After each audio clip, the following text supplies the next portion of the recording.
अधिक तपशील जाणून घेण्याकरता आपण जाणार आहोत. आमचे पुण्याचे प्रतिनिधी वैभव सोनवणे आपल्याबरोबर आहेत. वैभव, आपण बघतोय की सपशेल प्रत्येक गोष्टीत गाफीलपणा आहे. म्हणजे कुणीही निश्चित असं उत्तर देऊ शकत नाहीये. पण आता सीसीटीव्ही फुटेज देखील हाती लागल्याचं आपण बघतोय. आरोपी लवकर सापडावा असं अपेक्षित आहे. काय अधिक तपशील? विशाल, पोलिसांनी आरोपी निष्पन्न केलेला आहे. दत्तात्रय गाडे नावाचा हा आरोपी आहे, शिरूरचा राहणारा आहे. त्याच्यावर शिक्रापूर शिरूर पोलीस ठाण्यामध्ये 3 गुन्हे दाखल आहेत. आपण जे सीसीटीव्ही पाहतोय हे 25 तारखेच्या सकाळचं म्हणजे कालचं सकाळचं सीसीटीव्ही आहे, ज्या दरम्यान ही घटना जी आहे ती घडलेली आहे. गाडी लावलेली आपल्याला तिथं दिसून येते त्या सीसीटीव्ही मध्ये. ही सगळी यंत्रणा आहे. पण त्या गाडीला, ती गाडी सांगोला आगाराची आहे. सांगोला आगारातून स्वारगेटहून सोलापूरला जाणारी ती बस होती आणि त्या बसमध्ये ही सगळी घटना जी आहे ती घडलेली आहे. या मुलीला फलटणला जाणारी बस म्हणून आरोपीनं ती बस दाखवली आणि तिथं नेलं. 2 वेळा त्या मुलीनं त्याला विचारलं या बसच्या लाईट ज्या आहेत त्या बंद आहेत. तेव्हा त्यानं त्या मुलीला आतमध्ये जाऊन खात्री करून घ्यायला सांगितल्यावरती ती मुलगी आतमध्ये गेली आणि मग मागून चढून या आरोपीनं तिच्यावरती अतिप्रसंग केलाय. जी धक्कादायक माहिती आपल्याला मिळते त्यानुसार त्यानं एकदा नाही तर 2दा या मुलीवरती अतिप्रसंग केला असल्याची माहिती जी आहे ती मिळते. या मुलीनं त्यानंतर भेदरलेली ही मुलगी जी आहे ती घराकडे निघालेली होती आणि त्यानंतर तिने हा सगळा प्रकार जो आहे तो तिच्या मित्राला सांगितला बसमध्ये बसल्यावरती. तेव्हा त्यानं तातडीनं तिला पोलीस स्टेशनला जाऊन तक्रार जायचा सल्ला दिला आणि मग ती काल सकाळी 9 वाजेच्या सुमारास स्वारगेट पोलीस ठाण्यामध्ये आली. त्यानंतर पोलिसांनी गुन्हा दाखल करून घेतलाय आणि या गुन्हा दाखल केल्यानंतर आरोपी जो आहे तो सीसीटीव्ही तपासून निष्पन्न करण्यात आलाय. आता जे सीसीटीव्ही दिसत आहेत तिथं अजूनही आरोपी जो आहे तो या सीसीटीव्ही मध्ये आरोपी आणि मुलगी जी आहे ती बसकडे जाताना सीसीटीव्ही मध्ये दिसून आलेले होते. ही बस जी आहे ती सांगोला आगाराची बस आहे. या बसचा दरवाजा तुटलेला आहे. त्या बसमध्ये तिला त्या आरोपीनं नेलं नराधमानं आणि तिथं तिच्यावरती अतिप्रसंग त्यानं केलेला आहे. आता ज्या आगाराची बस आहे त्या बसला दरवाजाला लॉक का नव्हतं, ती बस मुक्कामी होती, पहाटे जाणारी होती. तर ती सोडल्यानंतर ती गाडी लॉक का करण्यात आली नाही. आणि दुसरी महत्वाची बाब म्हणजे तिथं बस स्टँडवरती अनेक लोक बसलेली होती, प्रवासी होते, इतर गाड्या लागलेल्या होत्या. हे सगळं असताना ही घटना घडली आहे. हे कसं शक्य आहे हाच सगळ्यात महत्वाचा प्रश्न सगळ्यांना पडलेला आहे. ही मुलगी जर भेदरलेली असेल तर तिच्याबरोबर हा अतिप्रसंग करणारा आरोपी जो आहे तो तिथून जाताना तिनं नंतर हे सगळं झाल्यावरती भेदरलेल्या असल्यामुळे कदाचित आरडाओरडा केलेला नसेल. मात्र सर्व्हिलन्सच्या ज्या यंत्रणा आहेत, सीसीटीव्ही आहेत, सगळे इतर प्रवासी आहेत, या प्रवाशांपैकी कुणीही या आरोपीला अडवलं नाही, पाहिलं नाही किंवा त्याच्यावरती त्यांच्या कुणाच्या लक्षामध्ये ही घटना आली नाही. हे सगळं अनाकलनीय आहे. मात्र एक नक्की, शहराच्या मध्यवर्ती ठिकाणी असलेलं आणि तसं बघितलं तर पुण्याच्या सार्वजनिक वाहतूक व्यवस्थेच्या दृष्टीनं अत्यंत महत्वाचं असलेलं स्वारगेट एसटी स्टँड आहे. ही बस जी आहे ती बरोबर एसटी स्टँडच्या मधोमध लावण्यात आलेली होती आणि तिथे ही घटना घडूनही एका 26 वर्षाच्या मुलीवरती बलात्कार होत असताना ती कुणाला कळत नाही. यापेक्षा दुर्दैवी आणखी काय असू शकतं? ही बस ज्या आगाराची आहे, ज्या आगारात ही बस उभी होती ती एसटीचं आगार, एसटीचं पूर्ण डिपार्टमेंट, या सगळ्यांना याची काहीही कल्पना नाहीये. ही घटना घडून जवळपास 30 तासापेक्षा जास्त कालावधी उलटून गेलाय. ज्या स्थानक प्रमुख होत्या त्यांचं म्हणणं आहे मी इथं नव्हते, मला त्याची काही माहिती नाही. आणि आता ज्यांच्यावर जबाबदारी आहे त्या पल्लवी पाटील मॅडम सुट्टीवर आहे. अशी काही घटना घडलेली आपल्याला माहिती नसल्यामुळे आपण आता पोलीस स्टेशनला जाऊन त्याची माहिती घेऊ असं त्यांचं म्हणणं आहे. ज्या आगाराची बस होती त्या आगाराचे चालक वाहक कुठे गेलेत हा सगळ्यात महत्वाचा प्रश्न आहे. त्यांना माहिती आहे का? कारण ही बस पोलिसांनी ताब्यात घेतली आहे. मग ते चालक वाहक बस सोडून निघून गेलेत का? त्यांची काही चौकशी झाली आहे का? बस अशीच बेवारस का सोडण्यात आलेली होती एसटी स्टँडच्या मध्ये? पोलिसांचं म्हणणं आहे एसटीच्या आवारामध्ये आतमध्ये घडलेली ही घटना आहे, त्याला पोलीस दोषी असू शकत नाही. याचं कारण प्रत्येक बस काही पोलीस प्रत्येक मिनिटाला तपासू शकत नाहीत. तिथं सीसीटीव्ही आहेत, सुरक्षा रक्षक आहेत, इतर प्रवासी होते. हे सगळं असताना ही घटना घडली कशी असा प्रश्न पोलिसांनाही पडलाय. आरोपी जो आहे त्याच्या शोधासाठी पथकं रवाना करण्यात आलेली आहे. आरोपी इथून शिरूरला त्याच्या घरी गेला असल्याची माहिती जी आहे ती पोलिसांनी दिली आणि त्याच्यानंतर इतर ठिकाणी तपास पथकं जी आहेत ती रवाना करण्यात आलेली आहेत. हा आरोपी रेकॉर्डवरचा आरोपी आहे. रेकॉर्डवरचा आरोपी असून सुद्धा त्यानं इथं येऊन तो नेमका कशासाठी आला होता, काय करत होता, याबाबतची माहिती जी आहे ती काही अजून पोलिसांना मिळू शकलेली नाही. म्हणजे हा दत्तात्रय गाडे नावाचा जो आरोपी आहे वैभव, हा पुण्यातला नाहीये, हा बाहेरचा आहे का?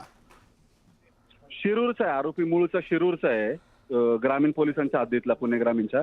तिथे शिक्रापूर आणि शिरूर पोलीस ठाण्यामध्ये त्याच्यावरती दरोडा मारहाणीचे गंभीर गुन्हे दाखल आहेत. त्याच्यामुळे तो सराईत गुन्हेगार आहे हे तर जवळपास निश्चित झालेलं आहे. पोलिसांनी त्याच्या घराचाही सर्च घेतलाय जाऊन, मात्र तिथून तो मिळून आलेला नाहीये. तो काल ही घटना घडल्यानंतर घरी गेला होता असं पोलिसांकडून सांगण्यात आलंय आणि त्यानंतर तो फरार झालाय परत तिथून. आता त्याच्या शोधासाठी पथकं रवाना झाली आहेत. मूळ मुद्दा असा आहे, हा आरोपी पकडला जाईल, तो काही पोलिसांच्या अटकेच्या बाहेर राहील अशातला भाग नाहीये. पण ही घटना इथं घडली कशी, या सगळ्याला दोषी कोण, असा सगळ्यात महत्वाचा प्रश्न आहे. यात एक जर वैभव आपण लक्षात घेतलं की स्वारगेट सारख्या गर्दीच्या बसस्थानकात हा सगळा प्रकार घडतो. यात सगळ्यात मोठी चूक एकतर ती बस उघडी ठेवणं, हा मुद्दा, ती लॉक करण्यात आलेली नव्हती. दुसरं की ह्या बस जिथं पार्क केल्या जातात डेपोमध्ये, तिथं कुठेही एस टी महामंडळाच्या वतीने सुरक्षा रक्षक दिसत नाही.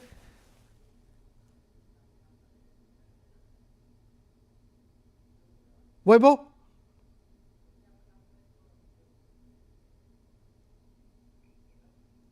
वैभवशी बोलण्याचा आपण प्रयत्न करू. स्वारगेट बस स्थानकात हा सगळा धक्कादायक प्रकार घडलेला आहे. ही मुलगी जी आहे ती फलटणला जाणार होती तिच्या घरी, ती त्या तयारीनेच तिथं बस स्थानकात आलेली होती. पण हा दत्तात्रय गाडे नावाचा जो आरोपी आहे त्यांनी मात्र तिला तिची दिशाभूल करत तो तिला ही बस फलटणला जाणार आहे असं सांगून तो तिला घेऊन गेला, त्या बसपर्यंत घेऊन गेला. त्या बसमध्ये तुम्ही जाऊन बसा असा देखील तो तिला आग्रह करत होता. त्या मुलीने बसचे लाईट बंद असल्याचं सांगितलं. यावरती त्यांनी आतमध्ये प्रवासी झोपलेले आहेत म्हणून लाईट बंद करण्यात आलेली आहे असं खोटं त्यांनी तिला सांगितलं आणि तुम्हीच आतमध्ये जाऊन बसमध्ये जाऊन याबद्दलची शहानिशा करून घ्या असं त्या मुलीला सांगितलं. ती मुलगी आतमध्ये गेली आणि त्या आरोपीने मागून त्या बसमध्ये प्रवेश करत त्या मुलीवरती अतिप्रसंग केलेला आहे. आणि एकदा नाही दोन वेळेस तिने अतिप्रसंग केल्याचं कळतंय. काल घडलेला हा सगळा प्रकार आहे आणि या सगळ्या घटनेनंतरही एस टी महामंडळाला याबद्दलची माहिती नव्हती, म्हणजे डेपोला याबद्दलची माहिती नव्हती. डेपो व्यवस्थापक म्हणजे आगार व्यवस्थापक या सगळ्या गोष्टीपासून अगदीच अनभिज्ञ होते. त्यांना जेव्हा आपल्या वतीने प्रश्न विचारण्यात आले तेव्हा त्यांनी मात्र मी पोलीस स्टेशनला जाते आणि याबद्दलची माहिती घेते, इथला अतिरिक्त कार्यभार माझ्याकडे देण्यात आलेला आहे. आणि ज्या मूळ व्यवस्थापक आहेत त्या रजेवर असल्याचं कारण त्यांनी सांगितलं. पुन्हा एकदा जाऊयात आपण वैभवकडे. वैभव, सगळ्यात पहिला मुद्दा, एक तर बस जी डेपोमध्ये लावण्यात आलेली होती ती लॉक करण्यात आलेली नव्हती. अजूनही या बसचा चालक आणि कंडक्टर याचा तपास लागत नाहीये. डेपोला ही घटना घडली याबद्दलची माहितीच नाही. मुद्दा असा आहे, जिथं या बस पार्क केल्या जातात तिथं एस टी महामंडळाच्या वतीने सुरक्षा रक्षक नाहीत का? खरं सांगायचं सर, आपण ग्रॅब मागू 2 मिनिट. त्यामुळे न्यूज 18 लोकमत या सगळ्या प्रकरणात काही सवाल या ठिकाणी उपस्थित करत आहे. एस टी महामंडळाची या सगळ्या प्रकरणामध्ये जबाबदारी असल्याचं आपण पाहतोय. पुन्हा एकदा जाऊयात वैभवकडे. वैभव, महत्त्वाचा मुद्दा, ही बस ज्या डेपोत पार्क करण्यात आलेली होती त्या डेपोत एस टी महामंडळाची कुठली सुरक्षा व्यवस्था दिसत नाही, सुरक्षा रक्षक दिसत नाहीत. वैभव, वैभवशी संपर्क करण्याचा प्रयत्न करू. हीच ती शिवशाही बस आहे जी सांगोला डेपोची बस असल्याचं कळत आहे. ही प्रवास करून स्वारगेटमध्ये आलेली होती. पुन्हा एकदा सकाळी ती तिथून निघणार होती सांगोल्याच्या दिशेने. याच बसमध्ये दत्तात्रय गाडे नावाच्या आरोपीने त्या 26 वर्षीय तरुणीला तिची दिशाभूल करून नेलं आणि तिच्यावरती अतिप्रसंग केलेला. एकदा नाही दोनदा या मुलीवरती या बसमध्ये अतिप्रसंग झाल्याचं कळतंय. बरं, नवल असं या सगळ्या ह्याच्यात की ही घटना घडल्यानंतर स्वारगेट बस स्थानकाला या गोष्टीबद्दलची कल्पनाच नाही. जेव्हा की ही घटना पोलिसांना कळताच पोलिसांनी ही बस ताब्यात घेतली होती. त्याच्याभोवती आपण जर पाहिलं तर बॅरिकेड्स लावण्यात आलेले आहेत. या बसमध्ये कुणीही जाऊ नये, ही बस तिथून हलणार नाही, या सगळ्या गोष्टीचा निर्णय पोलिसांच्या वतीने घेण्यात आलेला होता. तशी व्यवस्था लावण्यात आलेली होती आणि याबद्दल आगार व्यवस्थापकांना काही माहीत नाही. आणि ज्यावेळी न्यूज 18 लोकमतने त्यांना प्रश्न विचारले तेव्हा मात्र मी पोलीस स्टेशनमध्ये जाऊन याबद्दलची माहिती घेते असं उत्तर दिलं. या आगार व्यवस्थापक जे आहेत त्या मुळात त्या सुट्टीवर आहेत, त्यांचा अतिरिक्त भार जो आहे कार्यभार तो माझ्याकडे देण्यात आलेला आहे, अशी उडवाउडवीची उत्तरं जी आहेत ती एस टी महामंडळाच्या अधिकाऱ्यांच्या वतीने देण्यात आलेली आहे. दुसरा मुद्दा, या बसचे चालक आणि कंडक्टर कुठे आहेत हे मात्र अजूनही समजू शकत नाही आहे. म्हणजे ही घटना घडल्यानंतर ते पुन्हा सांगोल्याला निघून गेलेले आहेत का, नेमके ते कुठे आहेत, त्यांच्यावरती कारवाई व्हायला हवी, कारण ही बस त्यांनी लॉक केली नाही. आणि तिसरा मुद्दा की 100 फुटाच्या अंतरावरती स्वारगेट बस डेपो जे पोलीस स्टेशनपासून 100 फुटाच्या अंतरावर आहे तिथं हा सगळा प्रकार घडतो. या सगळ्या ह्याच्यात एस टी या डेपोतले CCTV कॅमेरे जे आहेत त्याचं कनेक्शन जे अर्थातच पोलीस स्टेशनमध्ये देखील देण्यात आलेले सगळ्या हालचाली डेपोतल्या या पोलीस स्टेशनमध्ये दिसत असतात, तेव्हा अशा वेळेला पोलीस ह्या सगळ्या घडामोडी वॉच करत नव्हते का, बघत नव्हते का CCTVच्या माध्यमातून? हा देखील मुद्दा उपस्थित केला जातोय.